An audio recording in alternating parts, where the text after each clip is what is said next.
93% of English learners in America think they sound fluent after 6 months. That is the lie that ruins confidence. I said what I said. Most people walk around thinking they cracked the code because they can order coffee or ask where the bathroom is. But then Siri hits them with, "Sorry, I did not get that," and suddenly their whole day is ruined. I have seen grown adults sweat when Google Assistant asks them to repeat a street name.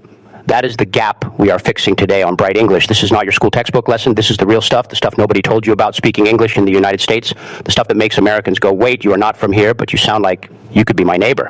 So lean in. We are about to break down 5 secrets that most people get totally wrong about speaking American English for real-life tech and real-life people. First secret: Americans do not speak English. They speak shortcuts. You learned vocabulary. You learned grammar. You learned how to write a perfect essay about your summer vacation. Cool. But nobody talks like that. Nobody says, "I am going to the grocery store to purchase some milk." They say, "I'm going to run to the store and grab some milk." See the difference? Gonna, wanna, lemme, gimme, shoulda, coulda, woulda. That is the real language. If you are saying each word like it is a separate brick in a wall, Siri thinks you are a robot. Alexa thinks you are reading a manual. Google Assistant just gives up. The trick is to blend. Link your words. Say what you're doing instead of what are you doing. Say to know instead of I do not know.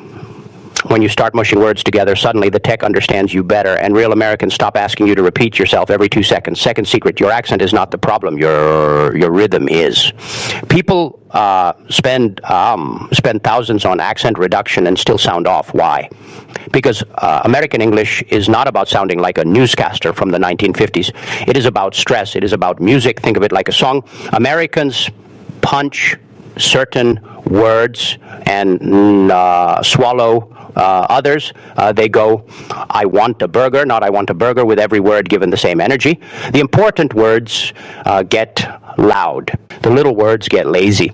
Now, 2A of 4. Those basically disappear. So when you talk to Siri, do not say, "Please play the song by Taylor Swift." Say, "Play the Taylor Swift song." Drop the please. Drop the by, hit play, and Taylor Swift hard. That rhythm is what makes the AI light up.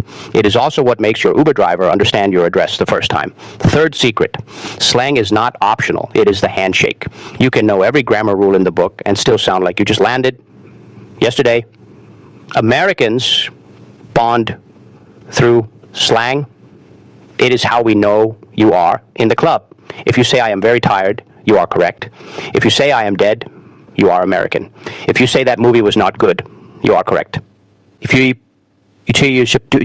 say that movie was trash, you are one of us. Now, I am not saying drop curse words in a job interview. Chill. I am saying learn the temperature of the room. When you are practicing with Alexa, try, "Hey Alexa, I am beat. Can you set an alarm for 7? Watch how fast she gets it. Try, "Hey Alexa, I am experiencing fatigue. Please establish an alarm for 7 o'clock antimeridium." She will short circuit. Slang is compression. It is fast. It is real. And it is how you stop sounding like a textbook and start sounding like a person. Fourth secret: questions are not really questions. Americans end half their statements like questions, even when they are not asking anything. It is called upspeak. And it drives English teachers crazy, but guess what? It works. When you say, "I am from Bangladesh," or India, or Pakistan, or Sri Lanka, or Philippines, with your voice going down at the end, it sounds final, closed off. When you say, "I am from Bangladesh," or India, or Pakistan, or Sri Lanka, or Philippines, with your voice going up at the end, it sounds open, friendly, like you want to keep talking. Siri and Google Assistant are trained on millions of real American voices. And real Americans do this all day. So when you practice, lift the end of your sentence a little. Not too much. You are not a cartoon. Just enough to sound engaged. It is the difference between getting a weather report and getting a wait. What did you say? Response. Fifth secret: small talk is the real test. You can memorize presentations. You can nail a job interview script. But can you survive the first 30 seconds with a cashier? Americans do not start with "hi."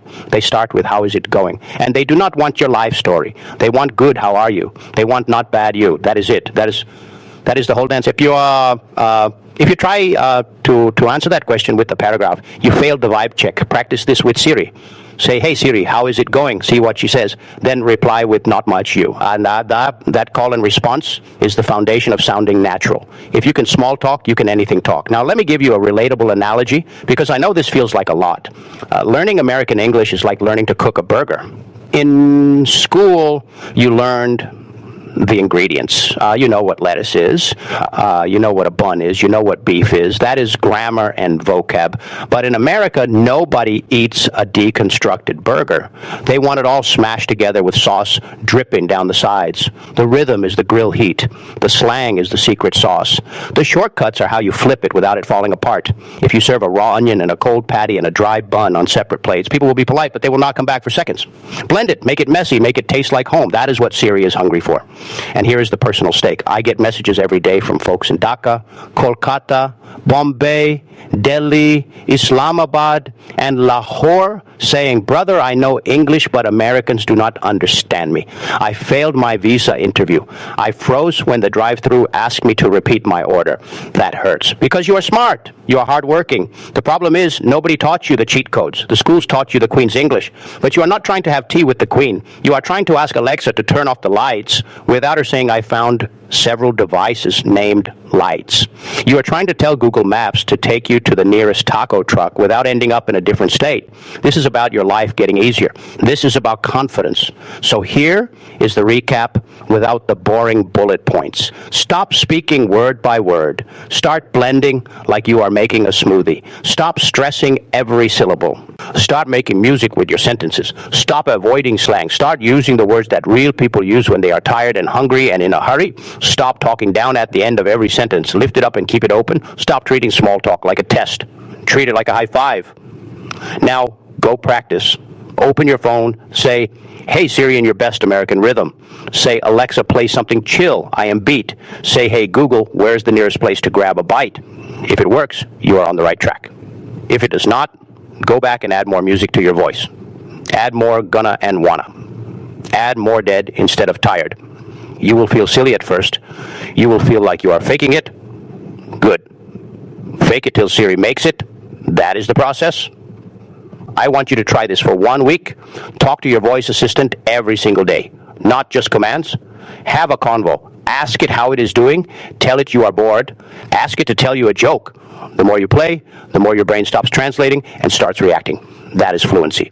Fluency is not perfect grammar. Fluency is when you stop thinking about it. And now for the part you are waiting for. The debate starter. The question that will blow up your comment section. So here it is. If American English is all about breaking the rules you learned in school, does that mean schools in Bangladesh and around the world are teaching English the wrong way? Are we wasting years learning something that does not even work when you actually need it? Or is the school version still the foundation and the slang is just a house you build on top? I want to hear your take. Drop it in the comments. Argue with each other, but keep it respectful. I am reading every single one. If this helped you, hit like and subscribe to Bright English. We do not do boring here. We do real. We do useful. We do English that actually works when you're yelling at Google Maps at midnight. Share this with that one friend who still says, I am going to, instead of I am gonna. Save them. Save their Siri relationship. And remember, you do not need permission to sound American. You just need practice. So go talk to your phone. Make it weird. Make it fun. Make it you. We out.